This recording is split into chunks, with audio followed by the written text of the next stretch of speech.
नमस्कार, मी Ujjwala बैसाने. Yes Marathi news मध्ये आपलं स्वागत. आता पाहूयात या घडीची सर्वात महत्त्वाची बातमी सविस्तर. वणीत लोकसभा उमेदवार डॉक्टर भारतीताई पवार यांचा प्रचार जोरदार. दिंडोरी लोकसभा मतदारसंघातील महायुतीच्या भाजपाच्या उमेदवार केंद्रीय आरोग्य राज्यमंत्री डॉक्टर भारतीताई पवार यांच्या प्रचारार्थ शहरात खंडेराव महाराज मंदिर पटांगणातून प्रचार रॅलीचा प्रारंभ करण्यात आला. खंडेराव महाराज मंदिरात दर्शन घेऊन रॅली सुरू करण्यात आली. विधानसभेचे उपाध्यक्ष नरहरी झिरवाळ, माजी आमदार धनराज महाले तसेच भाजप, शिवसेना, शिंदे गट, राष्ट्रवादी काँग्रेस, अजितदादा पवार गटाचे जिल्ह्यातील पदाधिकारी यात सहभागी झाले होते. फटाक्याच्या आतिषबाजीत, ढोल ताशाच्या गजरात प्रचार रॅली काढण्यात आली.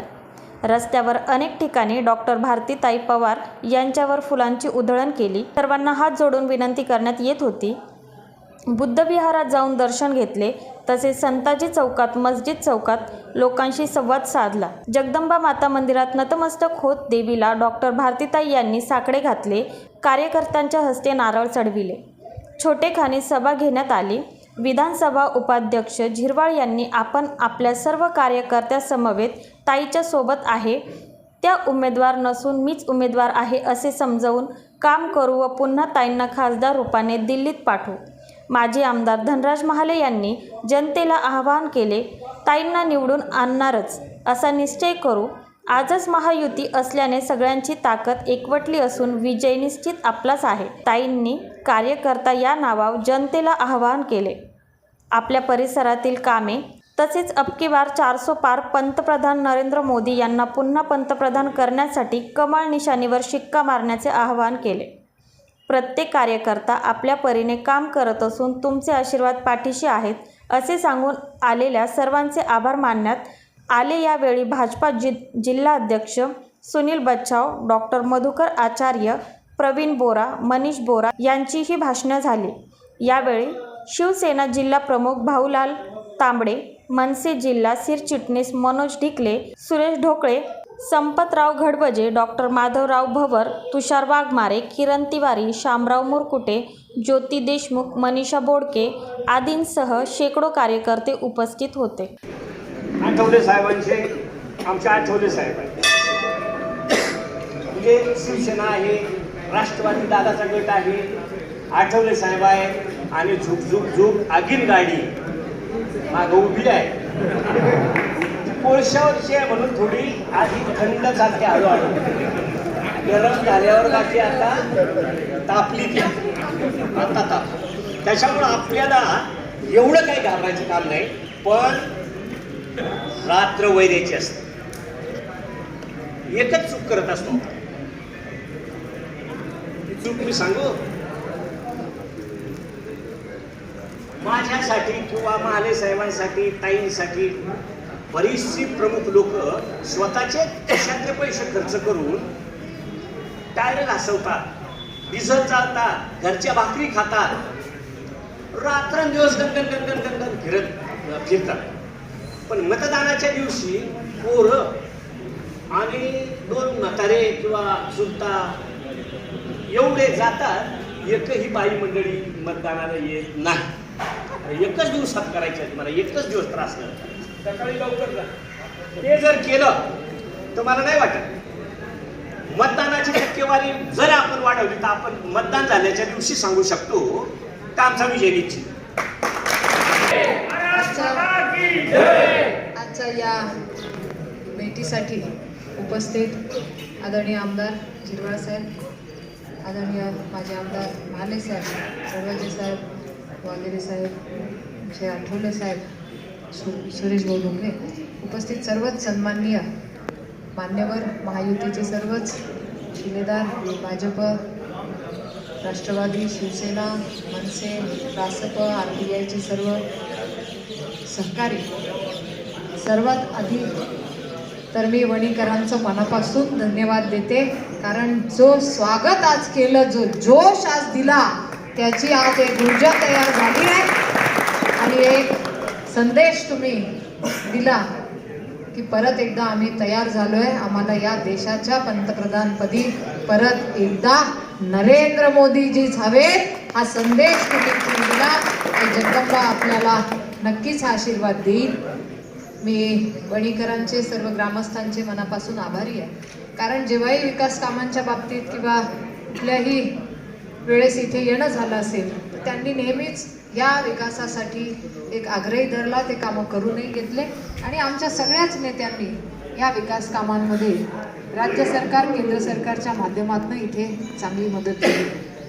प्रश्न हा आहे की विकास कामं तर होतीलच आणि होतच आहेत, आणि जो फरक दिसतोय 14च्या आधीचा आणि नंतरचा रिपोर्ट घेतला तर दुपटी तिपटीने आज बजेट प्रत्येक क्षेत्रात वाढलं. आज माझ्याच मतदारसंघामध्ये 2.5 लाख घरकुलं होत आहे, 2,40,000 शेतकऱ्यांच्या अकाउंटला PM किसान सन्मान निधीच्या योजनेतनं मदत मिळते. आमच्या महिला भगिनींना उज्ज्वला गॅसच्या माध्यमातून 10,000 कनेक्शन मिळत आहेत. आमच्याच मतदारसंघामध्ये जर एवढी मोठी कामं विकासाची होत असतील, याचाच अर्थ जी अर्थव्यवस्था आपण म्हणतो 11व्या नंबरवरून आज 5व्या नंबरला आणण्यात मोदीजी सक्सेस झाले, आणि आता तर मोदी 3 गव्हर्नमेंटमध्ये ही अर्थव्यवस्था 3ऱ्या क्रमांकावर आणण्यासाठी आपल्याला मोदीजींचे हात बळकट करायचे. नक्कीच देशाच्या रक्षणाचा सुरक्षेचा प्रश्न जेव्हा जेव्हा आला असेल तेव्हा मोदीजींनी ठणकावून सांगितलंय, छोडेंगे नहीं घुसकर मारेंगे. नुसतं सांगितलं नाही तर सर्जिकल स्ट्राईकचं उदाहरण तुमच्या समोर. गेला तो भारत, बदलला तो भारत जो ऐकून घेत होता. आता मात्र आम्ही घेणारे नाही, आम्ही आता देणारे झालोय. एक आत्मनिर्भर भारताचा नारा घेऊन, संकल्प घेऊन निघालेले मोदीजी आम्ही बघितले. आणि एकच सांगते, या माझ्या दोन्ही भावांचं मी अभिनंदन करते की त्यांनी या विकासाला साथ दिली. बघा, राजकीय वळण कसं असतं की जिथे देशाचं हित आहे, जिथे देशाची सुरक्षा आहे, तिथे सुद्धा महायुतीने म्हणून आपण पुढाकार घेतला. सन्माननीय मुख्यमंत्री शिंदे साहेब, सन्माननीय उपमुख्यमंत्री देवेंद्रजी, आदरणीय अजितदादा यांच्या सगळ्यांच्या नेतृत्वात आपण काम करतोय. आणि या राज्याला सुद्धा पुढच्या काळात आपल्याला जास्तीत जास्त चांगलं बजेट केंद्राकडून आणायचंय. मनीष भाऊंनी चांगला मुद्दा मांडला. मी एकच म्हणेन की कांदा आणि द्राक्ष माझ्या जिल्ह्याची ओळख आहे. याचं काम आदरणीय पंतप्रधानांनीच स्वतः हातात घेतलंय. या नाशिक जिल्ह्याला एक चांगला प्रोजेक्ट मोदीजींच्या माध्यमातून दिला आणि तो लवकरच सुरू होईल. कदाचित आज याची कल्पना कोणाला नाहीये, परंतु कांदा आणि द्राक्ष एक्सपोर्टसाठी एक भव्य प्रकल्प निफाडमध्ये मंजूर झाला. 107 एकर जमीन त्याला केंद्र सरकारने खरेदी केली. याचे 2-3 मंत्रालयातनं अधिकारी येऊन मीटिंगा होऊन आता याला प्रत्यक्षात सुरुवात होणार. मोदीजींनी संकल्प केलाय की हा ड्रायपोर्ट नाशिक जिल्ह्याला मोठ्या प्रमाणात शेतकऱ्यांच्या हितासाठी उभारल्यावर एक चांगली इंडस्ट्रीयल ग्रोथ जशी होते तशी ॲग्रिकल्चर सेक्टरमधली ही ग्रोथ होणार.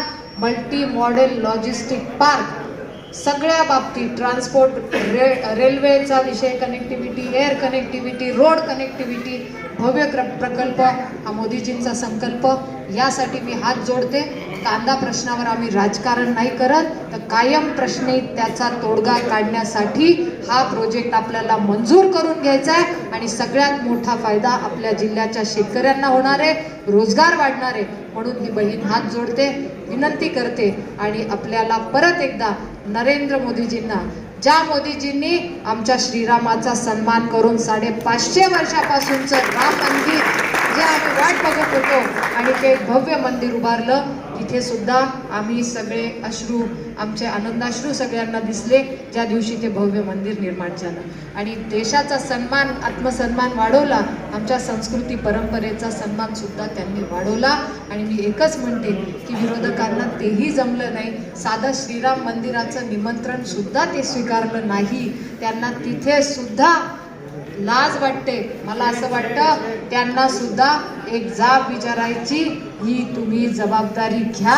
आणि जो नाही रामाचा, जो नाही काही कामाचा, हा देश आमचा देव, आमचा कायमस्वरूपी सन्मान. आम्ही प्रत्येक धर्माचा मान सन्मान करतो. सन्मान व्हावा या नीतीने आम्ही सगळे एकत्र आहोत. मी परत एकदा सगळ्यांचे मनापासून आभार मानते. आणि वणीकरांनी नेहमीच वेगळं आगळं स्वागत कायमच ठेवलंय. कधी JCBची उधळण नसते, इथूनच सुरुवात होते मग दुसरीकडे पण. आणि आज तर तुम्ही रॅली भव्य काढताना जे फुलं सुद्धा टाकली, मला वाटतं या देशाच्या पंतप्रधानांचा हा सन्मान तुम्ही वणीकरांनी दाखवला. मला प्रचंड आनंद.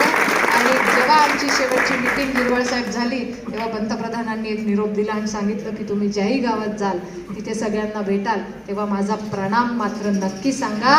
कारण त्यांनी असा निरोप दिलाय, त्यांना सांगा की तुमच्या सगळ्यांच्या आशीर्वादाने हा एका गरीब घरातला मुलगा जेव्हा पंतप्रधान होतो तेव्हा गरीब कल्याणाच्या अनेक योजना पोहोचतात.